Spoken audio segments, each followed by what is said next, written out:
Bueno, ustedes saben, nosotros no sabemos. Vos vas a votar. Vos lo vas a votar. Yo no. Yo sí, yo lo voy a votar. Yo por la voy a duda votar digo. los dos, pero bueno, lo voy a votar.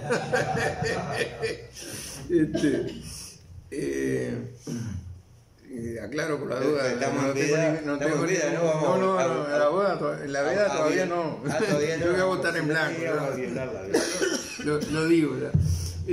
Pero no, nosotros sabemos tanto como deben saber ustedes de declaraciones públicas hechas en medio de ya el proceso electoral por sectores de la oposición, digamos, que han dicho que revisarían el contrato, otros que pedirían la divulgación de todos los acuerdos, porque además no tenemos la garantía de que lo que hayamos podido conseguir hasta hoy sea todo lo que está acordado y firmado. No hay garantías de eso. Ha costado mucho conseguir partes de todo este acuerdo. Inclusive nos enteramos por casualidad de que se había modificado el contrato del 7 de noviembre, se modificó a mediados del año pasado. Lo supimos por casualidad en enero.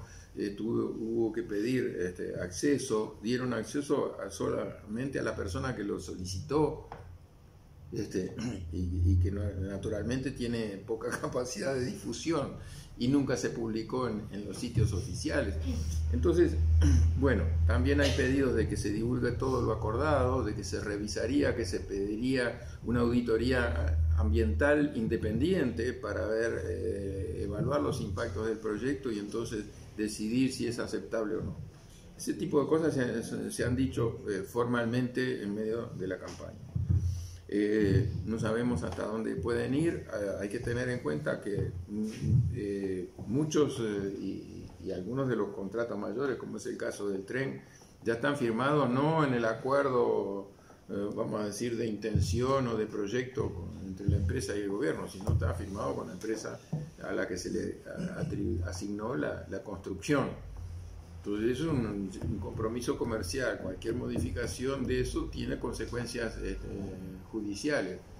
Fíjense que, por ejemplo, en el caso de Aratirí, donde un proyecto que quedó muy por el camino al lado de la empresa hoy está demandando al Uruguay por una cifra astronómica y Uruguay está en medio de un juicio relacionado con un reclamo de esto. Estas empresas no pretenden nunca perder, aun cuando los proyectos no se lleven a cabo. Entonces es una cuestión muy compleja.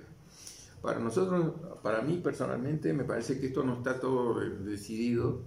Además es un proyecto complejo de muchas habilitaciones posteriores que sigue necesitando, habilitaciones de operación, habilitaciones parciales. Y por último, si existiera realmente la voluntad política de parar este proyecto, nosotros pensamos que eso es posible, porque es muy fácil, además, por conocer algunas actuaciones de las empresas, encontrar circunstancias en donde no se cumplen las exigencias que están legalmente establecidas.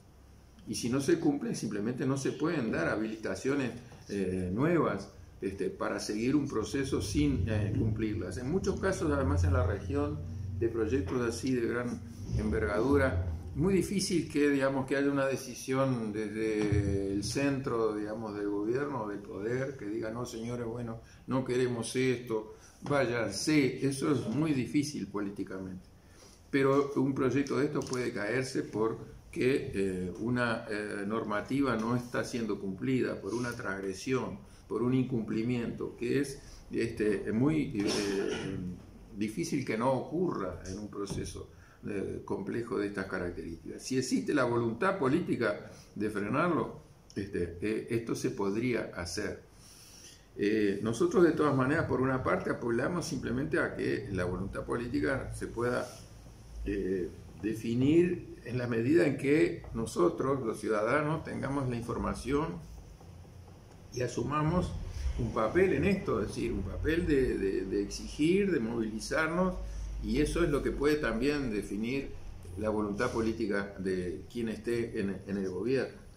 Pero además esto es muy difícil porque no es solo este proyecto, O sea, este proyecto hoy para mí es se dice, la frutilla de la torta de un proceso de instalación en el país del modelo forestal celulósico, para definirlo de una manera, o más ampliamente de un modelo extractivista como estrategia de desarrollo del país, que está basada simplemente en la extracción y la exportación de nuestros recursos naturales, pero que es producto de un entramado normativo y de tratados, inclusive tratados internacionales que ha venido firmando el Uruguay a lo largo de los últimos 30 años. Desde la ley forestal, la modificación de la ley de propiedad de la tierra y de los arrendamientos, los tratados de protección bilateral de inversiones con otros países y finalmente estos contratos de inversión. Que este tipo de contratos de inversión que acá entró por la ventana, porque por eso, por ejemplo, el fiscal Viana dice que estos contratos son ilegales e inconstitucionales, porque no hay ninguna ley nuestra ni la Constitución que los incluya. Acá fueron introducidos por un decreto en el año 2008, pero este tipo de contratos, tal como se firma, lo está firmando el gobierno uruguayo, en países de la región son llamados contratos ley. Son normativas que adoptan los gobiernos que se ponen por encima de la Constitución y de las leyes nacionales. Entonces estamos en medio de ese proceso. Esto no es un proyectito que a lo mejor, bueno, conseguimos que se quede para el costado o quede atrás, como pasó con Agatirí, pero no, es más complejo que eso.